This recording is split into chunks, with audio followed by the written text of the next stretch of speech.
everyone, and welcome to day 24 of season 1 here on Consolitude. You've done a great job so far, Zach. We have reached the end of week 4 on your stint here on the show. You only have a couple more weeks to go, and you're closing in on finishing tier 4. Before you know it, you'll be knocking on the door at tier 5, and you may even be able to slip in a little bit of time on the Impossible Challenge before you end your stay here on the show. So that being said, let's take a look at what we have in store for you today. As you all know, this tier includes the Nintendo Switch. And let's be honest, when you think Nintendo Switch, there's probably one game that comes to mind above the rest. Today is another day where we feature one game and one game only, and that game is going to be The Legend of Zelda, Breath of the Wild. It fell upon me to create the challenge for Breath of the Wild, and I'm not gonna lie, before working on this challenge, I'd actually never played this game before. We didn't own a Switch right when they came out, and as a result, I just never got around to playing this game. And I'm also not gonna lie, the first few hours were a bit rocky for me. I wasn't really into the game. In fact, I was getting kind of bored. I wasn't really sure what all the hype was about because I know all the reviews loved this game to pieces, but I kept trucking on and kept trying to dig further into the game to get a better idea of how I could design a challenge for this game. And I can say that about 5 to 6 hours in, I think it finally clicked for me. The pieces finally fell in place, and I started to realize why everyone loves this game so much. And it's because this game really is one of the most immersive, large-scale, open-world games I think I've ever played. And that sort of created a whole nother bucket of bolts for me, because how do you design a challenge for a game as open world as this? How do you pick one moment on the timeline of going through a game where you can pretty much take any direction you want and go down so many different paths towards the finish line?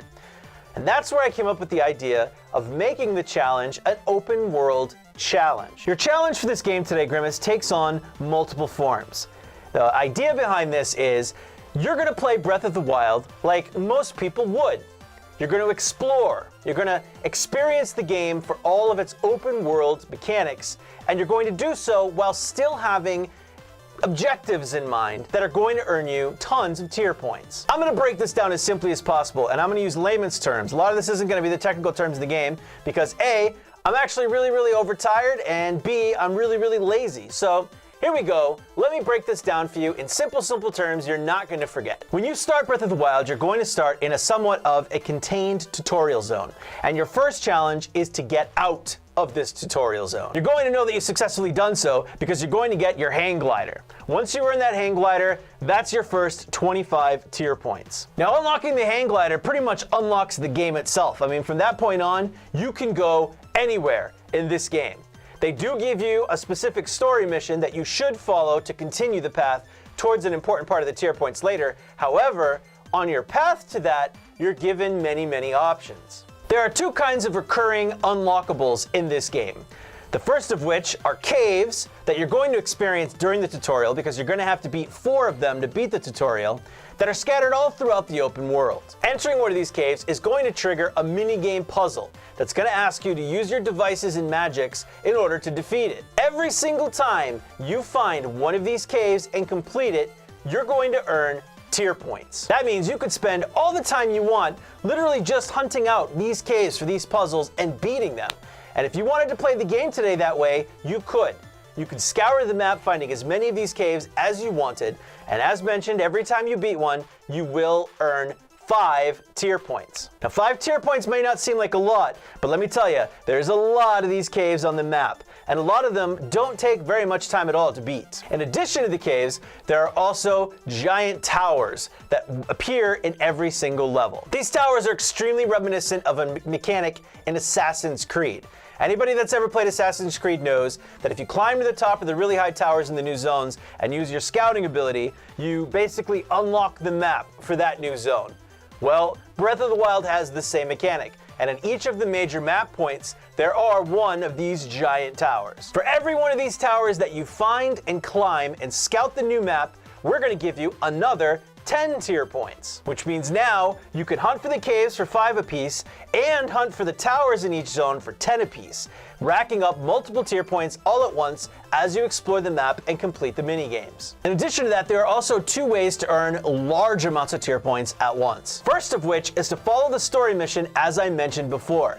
If you follow that story mission, shortly thereafter, it's going to give you a quest that branches off into 4 different areas of the map. Essentially, the meat of this game is you're supposed to kill 4 very specific bosses. And as soon as you reach this point in the story mission, it's going to send you off in different directions to go after those 4 bosses. And what's interesting about this game is there's no set order by which you have to kill those bosses. You can actually take any path you want. Now, I'm not saying that it's going to be easy to kill one of these 4 bosses in the 8 hours. In fact, it could be rather difficult. But if you were able to do so, you would earn 150 tier points. Lastly, in the bottom southeast corner of the map, there is an island known as Eventide Island, and it is very difficult to get to. Once you reach this island, it starts a sort of mini-game. It's going to take all your weapons and armor from you, and it's going to present you with a series of challenges that it's going to test you against. If you complete the objectives that the island gives you, it eventually gives your stuff back and lets you leave. If you complete Eventide Island in your 8-hour playthrough today, you will also earn another 150 tier points. Now, I realize this is a lot of tier points we're throwing around, but killing one of those bosses or going for Eventide Island, those are 2 really, really big deals. And I'm not sure you can do both in the same playthrough. In fact, I'm going to go ahead and say it's probably impossible for you to do both in the one playthrough today in 8 hours. But if you did, you'd earn a massive amount of tier points. That's a challenge for you to try to take, though. Good luck. Because Eventide Island is not easy, and every time you die, it's going to send you back to the beginning to try it all over again. In addition, getting to the island in the first place is really, really difficult. You're going to have to level up your stamina to massive degrees in order to make the trip across the ocean to the island. There are also some other ways to get over there that you could experiment with, but the hang gliding is probably the main and easiest way to get back over to it in the case that you die on the island and it resets you. So there you have it, and I realize that's a lot to absorb, so let me go over this with you one more time really quick, because when you really think about it, it's not that complicated, but I want to make sure you've got it all down. You're going to start in the tutorial zone, and you'll know you'll beat the tutorial zone when you get the hang glider, and that's 25 tier points. After that, you can hunt out the caves or the towers. Completing a cave puzzle gets you 5 tier points. Finding the tower in each of the zones and climbing it to the top and using it will get you 10 tier points. In addition to that, if you follow the story missions and kill one of the main 4 bosses, which is entirely up to you to choose which one you want to go for, maybe chat can help you out and tell you the best chance you have of beating one, because there are some that are easier than others. That's going to earn you 150 tier points. And if you make your way to Eventide Island and complete that minigame, that is yet another 150 tier points. It's a lot to take in, but this carries the nature of an open world game while still creating a challenge within its rules. This is going to let you play the game however you want to play it, and it's going to make today a very interesting day to watch. So there you have it, everybody. That is the Breath of the Wild challenge brought to you by yours truly. I can't wait to see how you handle it today, and there's going to be a lot to take in and try to accomplish. Whenever you're ready to begin, Zach, you may begin your journey. As always, have fun and enjoy your day.